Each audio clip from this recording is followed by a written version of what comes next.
Hello, everybody, and welcome into another edition of On the Record, presented by Called It. I'm Danny Burke, your host, and as always, we are thrilled to be here with you for about the next half hour or so as we discuss some of the top and most compelling markets across prediction platforms for today and beyond. And we know today is a very special day because it marks the start of the 2026 World Cup. So we will be hitting on plenty of soccer today with a couple of the matches that we will be seeing. The Daily Call, per usual, will be the focus of our attention, and that's going to revolve around one of the matches today. We'll also look at some unique markets, a bit more in the futures department in terms of what team, or rather what nation, will be eliminated first with these European nations. So that's a really compelling market that I'm excited to get our guest thoughts on. By the way, we will be joined by Joe Vitale and also Maya Campion and see what they think about a lot of these markets. And then we got a trending topic one, as we like to cap off the shows per usual. President Trump, will he be in the final photo, right? With the champions, whoever wins, will he make his mark on a stage like we've seen in the past and find his way in that champion's photograph? Yes, you can trade on that, and that is going to be a fun discussion to cap everything off. But man, speaking of fun, I mean, yesterday, if you tune into the show, if you're subscribed to the website, which by the way is completely free, you just got to head to CalledIt.media. You put in your email address, you get notified with our daily call, the trade we're making every single day, along with other valuable information. You can also log your trades, you can fade us, you can follow us, you can do whatever you want and see how you stack up amongst the rest of the community. But if you were tuned in yesterday, you saw that the daily call and a part of our challenge, the run to turn $250 all the way into $1 million, it revolved around the New York Knicks, who climbed their way back from a 29-point deficit to win Game 4 against the San Antonio Spurs and go up 3-1 in the NBA Finals. One of the most absurd and ridiculous comebacks, not only in NBA history, but in sports history in general. I mean, Joe, we got to bring you in, my man. I know you're out there on the East Coast, and I'm sure you were just absolutely dialed into this game. But please tell us your thoughts of the madness that we witnessed last night at Madison Square Garden. Well, between staying up late and exerting all my energy for that ridiculous, improbable comeback, I'm pretty tired this morning. But, you got to carry that energy over onto the show right now. Nobody's seen anything like that. Nobody's seen the energy in an arena like that. I mean, my TV was shaking all the way from New York City, and I'm about 100 miles away, and you could feel it here, how loud that stadium was last night. I mean, whew. It was crazy, man. Yeah, I bet. I mean, in the scenes on the streets afterwards, it was just pure pandemonium out there in New York City and beyond, I'm sure. And Joe, of course, welcome to the program, by the way. This is your first time, so we're happy to have you make your debut here, and also goes by the nickname Joey Roast Beef, one of the best out there. Joe, by the way, we got an early preview potentially from you for Game 5. Is this just like a completely the Spurs are dead, or do we still have to take it game by game and kind of slow our roll a bit? Well, I think the turning point in that game last night was when Wemby got that flagrant foul, right? He has 3 now in the playoffs. 1 more, he's suspended. He stopped going down low, stopped being physical, played up top, and the whole team slowed down. Castle got his 4th foul. The whole game shifted after that flagrant foul. Yeah. Right? That's going to carry over into the next game. This momentum is not going to stop. Spurs are on their heels. The Spurs are actually on their heels now. And I think the Knicks just carried away and win Game 5. I think the series is over now. Yeah, it's going to be tough to imagine San Antonio bounces back. Maybe they do in Game 5, but in terms of the series in general, I just don't know how you overcome that. So, again, quite the thrilling matchup in Game 4. And, Called It was on that side. Maya, I know you were also on the Knicks, as was myself, and Called It's Daily Call. I mean, it was just tremendous. Dane was out there on the East Coast. He was sweating them out as well. So now the run moves up to over $460. We'll get your thoughts on today's Daily Call. But yesterday, I know you're on a different sleep schedule because you're all over the world. So you're in Serbia, but you've got plenty more excitement to put your attention to today with finally the start of the World Cup. How are you going to be watching today's festivities? Yeah, I know all the talks about basketball at the moment, but let me tell you, over here, we're not feeling that at all. I mean, we've been waiting 4 years for this. The opener is hours away. I don't understand how anyone's getting any work done today at all. I mean, this is it. The World Cup is finally here. Oh man, I mean, we can't wait. It's just going to be action after action. And of course, we have you covered here at Called It with some of that today, particularly a game specifically between South Korea and Czech Republic. Now, this is going to be the focus of our daily call here. So again, if you head to calledit.media, you can get a hold of that earlier in the day. But right now, if you see a Kalshi, Korea Republic, South Korea, 37% chance, coming out to about plus 158 American odds to win their match against Czechia. Czechia on the other side, 34% chance. American odds, yes, plus 181. The tie, 32% chance, or American odds of plus 198. So that's what you have listed right now at Kalshi, just one prediction platform. And when you look at today's daily call, not only is that the daily call, but also it is part of the run, which again is now on the second leg after the Knicks came through last night. So the goal is to build that $250 investment all the way to $1 million. It sits at $462. So now that will be invested with the daily call on South Korea. So the breakdown for it was that the yes was traded at 36 cents for the daily call by Called It. They believe that the true chances should be more so floating around 40%. So, Maya, let's kick it back to you. When you see this daily call, when you see this potential value with Korea, do you agree that the value is to be had, or do you think that attention should be diverted elsewhere in these markets? I think that the tie isn't a bad option, but on this one, I'm siding with Called It. I think when I look at South Korea, I see a team with quality throughout the squad. You have Hwang Hee-chan, he's bringing that Premier League experience from Wolves. You have Lee Kang-in. And for me, he's one of the most interesting players in this tournament because he hasn't been getting the minutes that a lot of people feel like he deserves at PSG. So I'm hoping that this tournament is an option for him to really prove himself and show what he can do given a bigger role. Defensively, you have Kim Min-jae at center back from Bayern Munich, and of course, experience of leadership of Son. I think when you put all those pieces together and you look at the team cohesively, that's what's going to make the difference against Czech Republic. And that's not to say Czech Republic don't have a good team. They're very compact and very organized. They don't score a lot of goals, but they don't concede a lot of goals either, and they make it difficult for a lot of teams. But ultimately, I think South Korea's quality comes across, and it gives them that slight edge. So I'm with Called It on this one. Joe, what are your thoughts on this matchup tonight? Yeah, I mean, she made a good point at the beginning. Like the tie has some value to it because exactly what she said. Czech does not score. It's going to be a tight game. So when I see a tight game, I want to find the best player on the field who has a potential to break that tie from that 0-0 to win 1-0. And that's Sung Hyung Min, right? He's the best player on the field. He's with South Korea. He's going to have the best chance to break that tie and to get that win for them. The team internationally is more consistent than Czech. This is a large stage for Czech. They have not been to the World Cup in 20 years. South Korea has been here, done that. Czech has great form right now, won the last 6, but this is a different stage. South Korea has been here. Historically, the first game of these group stages, tight, slow games, play it back. I want the team that's going to have most possession and the better chance to score to win 1-0. I'm taking South Korea. I'm going with Called It here. Yeah, I agree with the majority of that. I think it's important to note that Son is no longer playing at an very competitive level of football. He's playing in the MLS, not getting the exposure that he was having obviously at Tottenham. That's it's a different level to be playing at.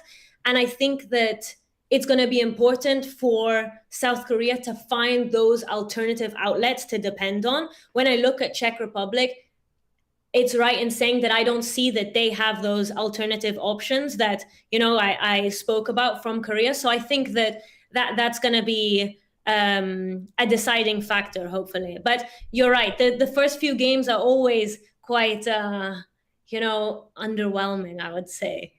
Correct. Do you guys think that in general, because of these first games, whether it be strategy, whether it be nerves, just being on this biggest stage, that this would be the time to invest in the Thai market as opposed to going a direct team? If you're looking to do that, I mean, is it right out of the gate? Yes, I think that it is going to be there. It's a huge stage, and for a lot of these players, they're playing at this level for the first time. Like you said, Czech Republic, it's not a position that they've necessarily, experienced before. And I think that nerves play a huge role. So it takes time to settle into it, to figure out what kind of things work. Obviously that's what the friendlies are for, but it's historically been very close the first few games. So I would say that Thai is not a bad option. Joe, do you feel the same way? I know you kind of mentioned that. Yeah, it's first round stages. I mean, you got 3 games. You can't win the group game, but you can potentially lose it by losing 4-0 and having that point differential in a tiebreaker come down and kill you. So each team knows this. They're going to pull each other out. They're going to play tight. They're not going to let the game get away from them, and they're going to let the game come to them. Alternative markets, I like Korea double chance or Korea no tie bet. So if Korea wins or tie, the tie pushes and Korea when they win, it's all market as well. With that said, because I'm thinking that I think tie does have some value here in this game. I don't think it's going to be very high scoring. It's going to be 0-0, 1-0, 1-1. I don't see someone score 2 goals in this game either time. All right. Well, hey guys, let's keep the conversation here on the pitch, of course, with the start of the World Cup. There are these unique markets that you can tackle as well. And Maya, I know you certainly have some interest here. This is your neck of the woods, of course, heading over to Europe. And one of those that you can trade on at Polymarket is which European nation will be eliminated at the earliest stage. Now, again, the bylines, the exact way it's framed is this market will resolve in favor of the nation in UEFA that is eliminated at the earliest stage, places lowest at the 2026 FIFA World Cup. If there is a tie, the market will resolve in favor of the nation that recorded fewer total wins through all main tournament rounds of the 2026 FIFA World Cup. If the tie still persists, it'll get into goals allowed, goals scored, etc. So there are certainly tiebreakers to be had. But Maya, when you look at this list, I mean, 11% chance there is what the market believes are Austria. Then you see Belgium at 7%, the Croatia 34%, Czech, who we just talked about, 36%. Where do you see value in this specific market for the European nation to finish the lowest? Yeah, for me, this might be quite a controversial one, but it has to be Sweden. I mean, Sweden didn't even really qualify for this World Cup in the traditional sense. They didn't win a single game in their qualifying group. They only got here through the Nations League playoff route. And a lot of people say that they don't deserve to be here. But this is not the form of a team arriving at a World Cup full of momentum and confidence. And you look at maybe the alternative option there, which is Bosnia, which they are coming off, quite a high. They've beaten Italy to be here. What an achievement. It's huge. And that's a different way to come into the tournament. I mean, Sweden, they were 2 points bottom of the table. They missed the 2022 World Cup entirely. It's a team that's in crisis mode. I mean, the managerial situation tells its own story. The previous head coach sacked mid-campaign because things were going so badly. You have Graham Potter coming in to try and save things. And people will push back and say that Sweden have that real attacking quality. And, fair enough, they have Gyökeres, they have Isak, and on paper, it looks dangerous. But, Then you have Kulishevsky, who hasn't played all season due to injury, misses the tournament entirely, and he's a massive loss. He's one of the most creative players there. So when I look at their group as well, they're going to face Tunisia, Netherlands, Japan. It's really not an easy group. And when you combine the worst qualifying campaign of any European nation, manager who's been in the job less than a year, key injury to one of their best players,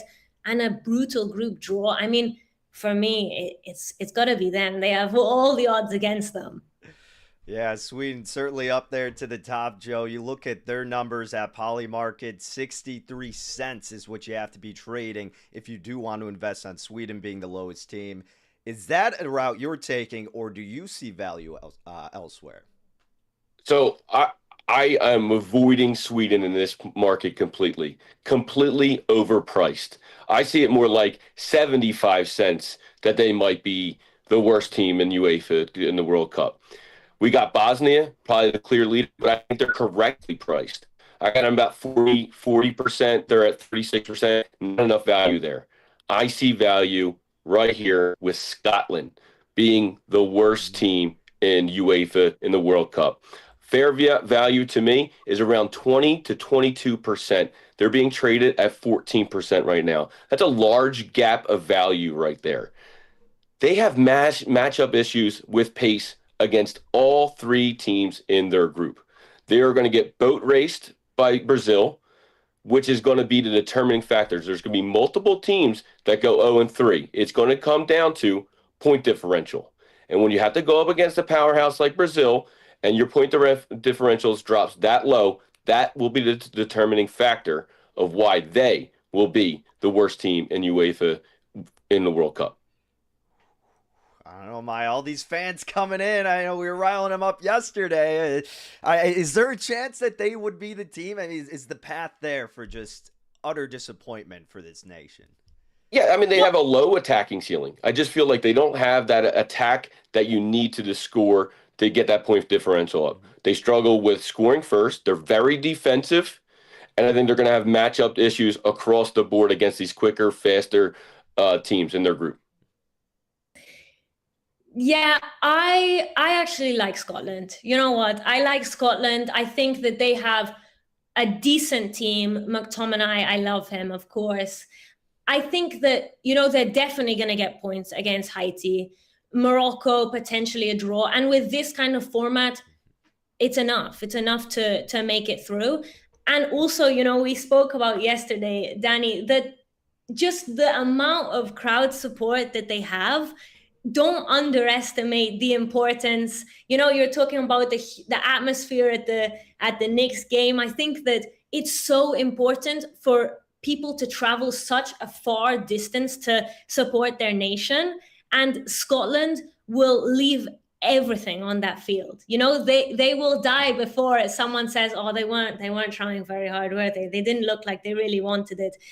They will really push till the last minute. So I think that they'll give it their all. Okay, well, we're going to find out and see. It's going to be compelling one way or the other. And again, a really fun market that you could trade on right now at Polymarket. Some of these teams, Austria, 14 cents you see at the top. Belgium, 9 cents. Czechia, 63 cents. One of the more realistic teams to potentially end up in that regard. But hey, these two have their thoughts elsewhere. Scotland trading at about 27 cents, but 14% chance we believe, or the market believes, that that's coming to fruition. And then Sweden, Maya says 63 cents is what you're trading on the yes for them to be the European nation to finish the lowest in the 2026 World Cup. So a bit of differing opinions there. And hey, that's what we love to see. But based on our conversation before the show began, guys, I think we're all on the same page with this next market, which is going to have to take a little bit of time to figure it out. But it revolves around the President of the United States. So will Donald Trump be in the picture, the World Cup champions photo? Now, again, the byline specifically with this is pretty simple. It resolves to a yes if Donald Trump is visibly in the frame for the winning team's official team photo following the 2026 FIFA World Cup final. Otherwise, the market will resolve in the no. Now, we do know that he did appear in the photo for the Club World Cup. You know, he stole the show a little bit. Everybody was talking about that. As you can see, there he is on stage in the photograph.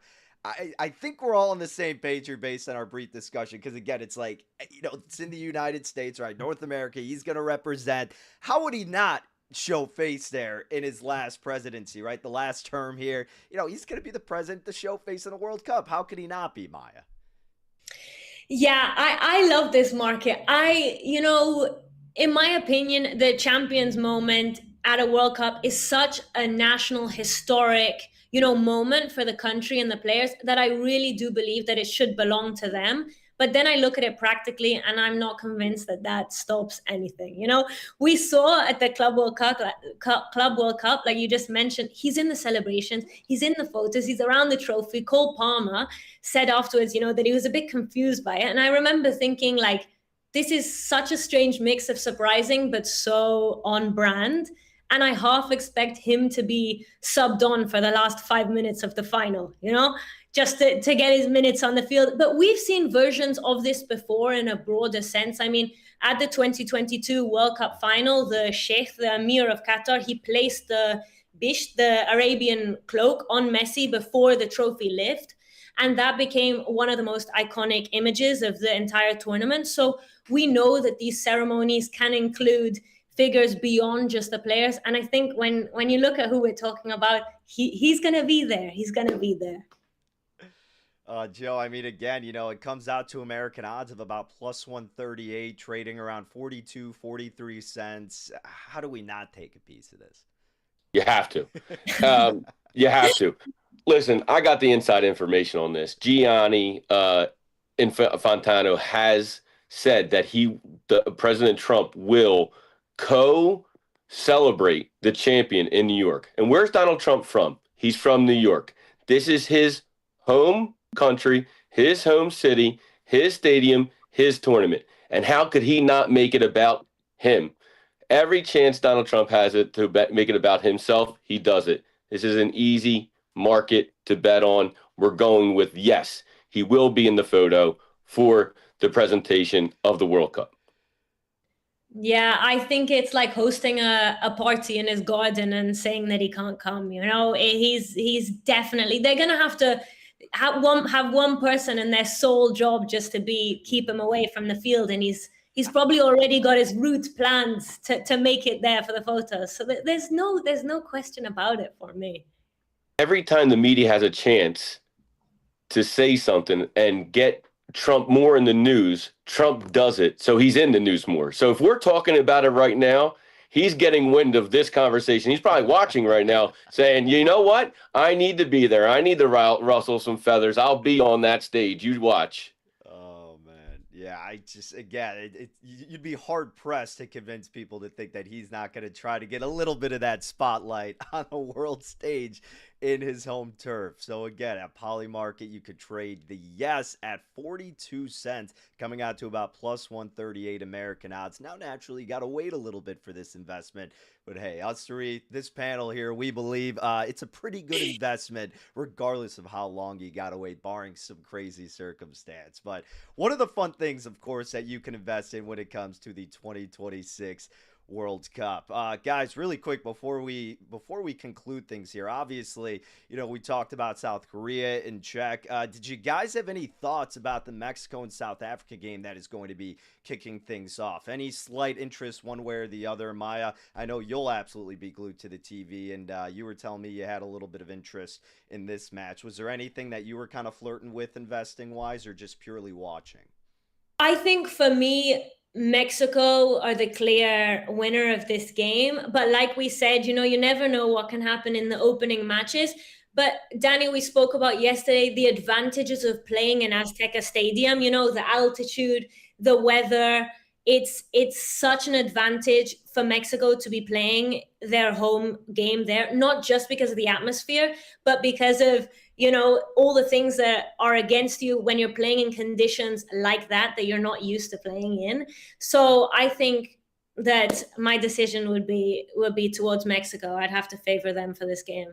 How about you, Joe? Home field advantage, just like Maya said. I mean, this is their spot. This is their opening. I think they're a better offensive team. I think they're going to score. I think the second half you're going to see South Africa slow down from that altitude, get out of breath, and I think it could get out of hand pretty easy. I like 2-0 Mexico. There you have it. Mexico 2-0.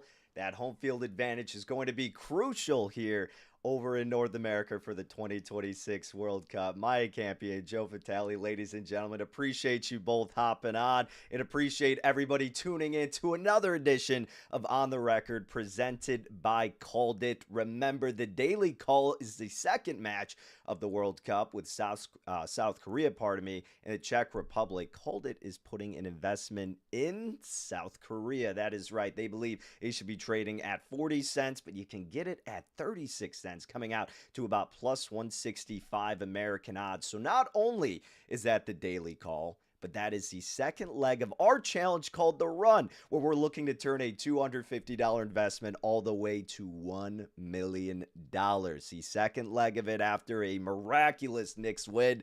Let's hope we can continue the run with another crazy win, this time with the likes of South Korea in the World Cup. So to get a hold of more of that, though, if you want to get ahead of it, see what the Daily Call is before we get on the air here, make sure you check it out at CalledIt.media. Sign up, enter your email. It is completely free, folks, and you get notified of the breakdowns for the Daily Call. You can decide to follow, you can decide to go in the opposite direction, or log your own trades, see how you stack up and compete with a record amongst the rest of our competitive community. But once again, thank you to Maya, thank you to Joe, thank you to all of you tuning in the chat today and wherever you may be streaming us. Make sure you check us out also on Instagram, CalledIt.media, X, CalledIt_media, and we will return tomorrow, same time, 11 a.m. Eastern time, with plenty more World Cup action to conclude the week. But until then, best of luck with all your trades, and take care, ladies and gentlemen.